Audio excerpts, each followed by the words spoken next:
If you'll please help me welcome the Reverend Keith Greer.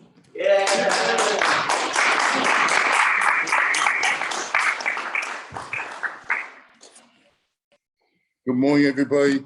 My name is Reverend Keith Greer. That's all right. It's all right. I ain't mad at you. Before we start the timer, I just want to point out that on your website, you have a schedule of people talking throughout the month. And I went on because I'll tell you the truth, I just wanted to see my name. And I looked and I saw that everyone is speaking. The service runs from 10 a.m. to 11 a.m., except for my service. And this service, it says that from 10 a.m. to 10 p.m. So I hope y'all brought a lot of snacks, because we got a long day ahead of us. Welcome, so glad you guys could be here. And I'm so glad that you invited me to speak. And I'm grateful for this joyous opportunity. So it was a day like any other day. January 6th, 2021. On that Wednesday morning, when I woke up, I immediately felt that something was wrong. My body temperature was sky high. I had this tremendous fever. My medical appointment that morning needed to be canceled. And when I called, they suggested that I go in for a COVID test. COVID. My husband and I are vigilant about wearing masks, 6 feet away from each other, even each other. Right? Washing our hands and wiping and disinfecting everything we came in contact with. We even wiped the dog. It couldn't be COVID, but I was so weak and fatigued, I couldn't even walk to the bathroom. We decided that I should go to the hospital, so we called an ambulance. Now keep in mind that the hospital that I go to is directly across the street from where I live. We still had to call an ambulance. My mind was racing chaotically with so many fear-based thoughts. Is it a return of the cancer I had the previous year? Right? Do I really have COVID? What's happening to me? Then Andre came rushing into the bedroom. I asked, is the ambulance here? He said, no, they're storming the Capitol. I'm like, what? The ambulance is storming the Capitol? Oh my God, I must really be sick. Sometimes when the outside world collides with the inside world, it can wreak havoc. Finally, I got to the hospital where I indeed tested positive for COVID. This began a horrendous journey of 3 straight months in residence at Mount Sinai West. I was being attended to by various nurses, doctors, and technicians rushing in and out of my room. And then after all of that, I had to spend another month in New Jersey at a rehab center so I could learn how to walk again. The short story is that it all led to me being here today with you. However, through it all, through the pain, the fatigue, throughout the fear of what would happen next during those months, there was one thing that I felt with absolute certainty. I would eventually go home again. I just knew it. And what helped me,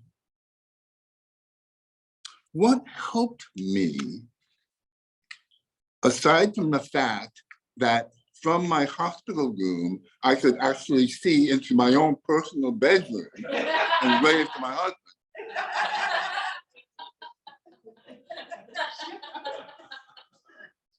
I remembered something that Robin Roberts, I don't know if you remember her, she's an anchor on ABC's Good Morning America. And as she went through her own cancer journey, she told us that when fear knocks, open the door to faith. That's what we're going to talk about here today. Where does this faith come from? How much faith do we need? And finally, how do I make faith real in my life today? You know, last Sunday, Dr. Reverend Janine Burns reminded us that the Christian Bible defines faith as the substance of things hoped for, the evidence of things not seen. Hebrews 11:1. I don't know, was anybody else here for Dr. Janine? Oh, well, then my talk is done. Faith is the connecting power into the spiritual realm which links us with God and makes God become a tangible reality to the sense perceptions of you and me. So here I was in the hospital, and there's a lot of chaos. After all, we're in the middle of a pandemic. 385,000 deaths the previous year. In fact, in the US, there have been over 1 million deaths as of this year. 6.55 million worldwide. I could see the exhaustion in the worn out and overworked faces of the hospital employee staff. Suddenly, a suggestion seemed to pop into my consciousness out of the blue. Has that ever happened to you? Out of the clear blue sky, a thought seems to drop down into your awareness. Ram Dass tells us we are sitting under the tree of our thinking minds, wondering why we're not getting any sunshine. All the negative thoughts, the thoughts of fear, resentment, anger, jealousy, blame, all these thoughts that cover up that beautiful, clear blue sky of the divine mind, the mind of God, the energy of the universe. So when we let go of these thoughts, maybe through prayer and meditation, maybe you do mindful yoga, maybe it's Tai Chi, right? Any spiritual practice that you engage in, maybe it's planting in your garden. The sunlight of the Spirit kisses our hearts with new ideas, with comfort, and with focus. Our faith begins to strengthen when you can't find the sun. Be the sun. By the way, your faith strengthens by what you focus it in on. Reverend Carlos Wayne Anderson, one of the ministers at Unity of New York, which is where I go, tells us we have all the faith we need. Nobody has any more than anybody else. It's like our muscle fibers. We don't grow more fibers, but through exercise, we strengthen the ones we have. We use faith as a flashlight, brightening wherever we point it. So ask yourself, are you pointing your faith on fear of negative thoughts, negative outcomes, gloomy predictions, or pessimistic results? Or are you pointing your faith on the goodness in every situation? The goodness of each person you encounter, and I mean each person. Goodness with a capital G. I have a theory. Don't we all have theories? Well, my theory is this. Every person we meet, whether it's for 5 minutes, 15 months, 15 years, or 50, no matter how long, that person is either bringing you love or teaching you how to love. If you're my husband, they bring both. You know, wherever you are, we cannot help but be in the atmosphere of the divine spirit. It's everywhere. In the chapter entitled We Agnostics of the Big Book of Alcoholics Anonymous, Bill Wilson writes, God is everything or God is nothing. God is or God isn't. And we have a choice to decide. So if we choose to believe that God is everything, then our task is to find God where we cannot see. It's simple, not always so easy. In fact, one of my favorite quotes from the Bible is from Mark 9:24. I believe, help my unbelief. It's so easy to believe and have faith when things are going great. You have a job you want, a beautiful home, you have the spouse you love, you're living in abundant prosperity of the universe. What happens if you lose that job and the economy crashes and you don't feel that abundance anymore? What if you live in the Ukraine and some tyrant bombs your home, making you a refugee? Or maybe on the other side, you live in Russia and members of your family are conscripted to go to war, a war that you don't believe in. How about hurricane? Hurricane Ian made landfall recently. Tornadoes, wildfires, devastating whole communities in its path. Tomorrow, Columbus Day or Indigenous Peoples Day, right? What if you're minding your own business and all of a sudden, bam, a ship lands on a rock and your whole way of life is upended? Where is God then? This is where faith is needed most. Ernest Holmes, author of The Science of Mind, tells us,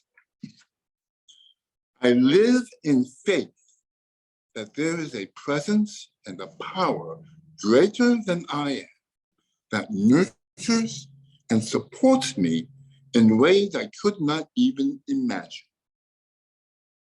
In ways I could not even imagine. What if your husband gets sick and ends up in the hospital during a pandemic? Andre visited me every day. When he made that seemingly long journey across the street, he had to point his face to the idea that I was going to be okay, that I was going to be alive when he arrived, that I would, at some point, be coming home. He tells me it wasn't easy. Several times he came and found that I had been moved into the intensive care unit. His faith, his belief, strengthened mine. That's what we do for each other. Together, all of us have an opportunity, if not an obligation, to strengthen each other's faith. our faith in what it means to be alive today. That's how we acknowledge our unity with God and each other and demonstrate this truth in our life. So finally, let me tell you about the suggestion that dropped into my consciousness out of the blue. It was an instruction.